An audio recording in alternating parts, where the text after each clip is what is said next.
Good afternoon. Thank you for joining me for a time of devotion. Our Bible verse for today is Psalms 139, 13 through 14.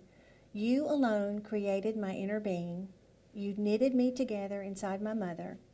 I will give thanks to you because I have been so amazingly and miraculously made. Your works are miraculous, and my soul is fully aware of this. Dr. Kevin Leman is a world-renowned Christian author and speaker. He is a New York Times bestselling author, and he has written more than 30 books. His books provide easy techniques, helpful tips, and insight that may change the way you look at and resolve the parenting, marriage, and relationship issues in your life. Today I'll be sharing some information from one of his books titled Birth Order.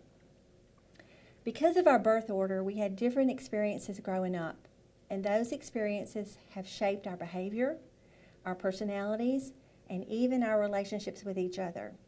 So we're going to take a look at why we are the way we are.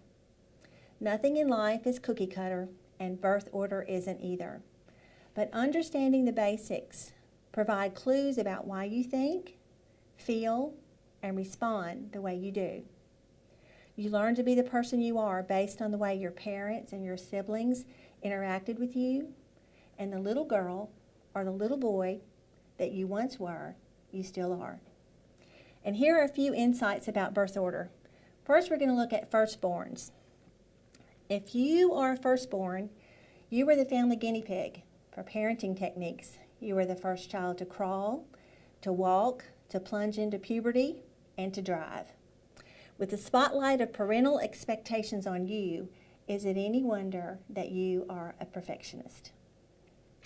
Firstborns are well organized, list makers, and leaders with lots of practice because they were held responsible for their siblings. Firstborns take life seriously, feeling the pressure to be better and to do better. They crave details and are often critical of themselves and others. Take firstborn qualities and supercharge them, and you have the only child. Next, we'll talk about middleborns. They mediate. If you're a middleborn, you took one look at the star above you in your family and you decided, there's no way I'm going to compete with that. So you went the opposite direction. Stuck in the middle, you learned how to negotiate peace between warring siblings. Since you were the least likely to be noticed missing, is it any surprise that you focused on your friends and you are a very loyal person? Middleborns are great diplomats. They avoid conflict. They're independent and secretive. They don't often share feelings and are surprised when other people pay attention to them. Next, we're going to look at lastborns. Lastborns charm. If you're a lastborn, you grew up as the apple of your parents' eye. You manipulated siblings into doing your work, but they also used you to get what they wanted from your parents, because who could say no to you? You were the entertainer. Your life's catchphrase is, don't worry, be happy. Lastborns are people-oriented and can sell anything. They're affectionate, engaging, and act impulsively. They love to be the center of attention, and surprise is their middle name. So how does your birth order play out in your marriage, and how can you use your birth order to strengthen your relationship? So to answer that question, we're going to look at some of the unique dynamics for each birth order matchup. The first matchup is when a firstborn marries a firstborn. It's inevitable that two firstborns, perfectionists with a need for control, will bump heads. To reduce tension and increase harmony, define your roles. Who will take out the garbage? Schedule the car repair? Balance the checking account? Having a clear vision of labor will help. Marriage is a partnership, not a doing it my way song. You should prune "you should" out of your vocabulary. Say a simple thank you instead of improving on what your mate says and does. And when a criticism pops into your mind, consider the consequences before you speak. Celebrate little and big successes together. The next matchup is a firstborn marries a middleborn. Middleborns tend to avoid conflict. yet they're good compromisers. Since firstborns are strong in opinion, discussing events and feeling is critical in your marriage. Typical middle children will say everything's fine, but they need to be encouraged to share their real feelings. Firstborns can say, tell me how you really feel. I want to hear more about how you feel. What do you think? The perceptive middleborn has so much to offer, including wonderful problem-solving skills. Our next matchup is a firstborn and a lastborn. Firstborns provide structure, goals, and organization that is often lacking in a lastborn.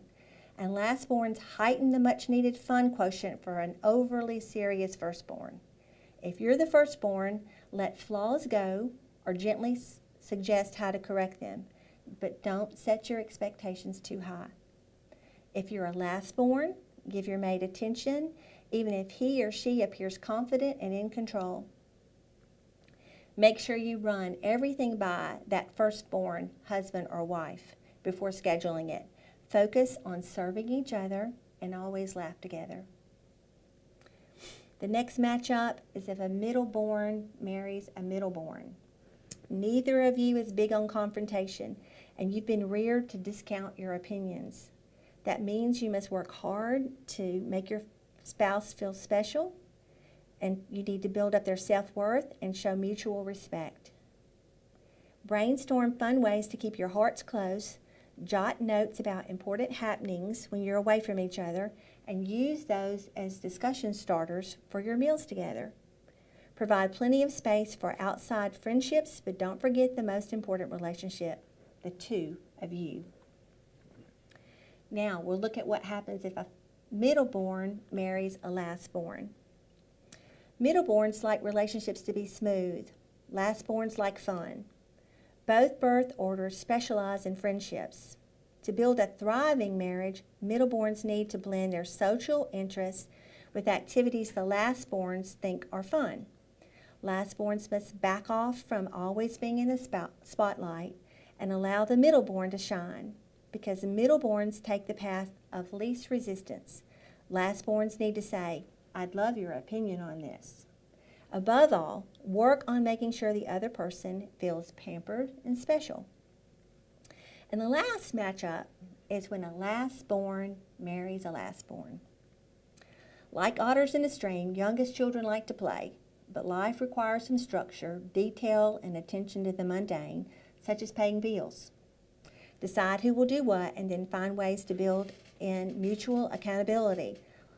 Make lists, set alarms on cell phones, whatever. Leave it to the babies to come up with fun ideas for approaching the requirements of life. Because of our birth order, we've had different experiences growing up, and those experiences have shaped our behavior, our personalities, and even our relationship with each other. Understanding this has everything to do with our marriage thriving. A thriving marriage is not instant.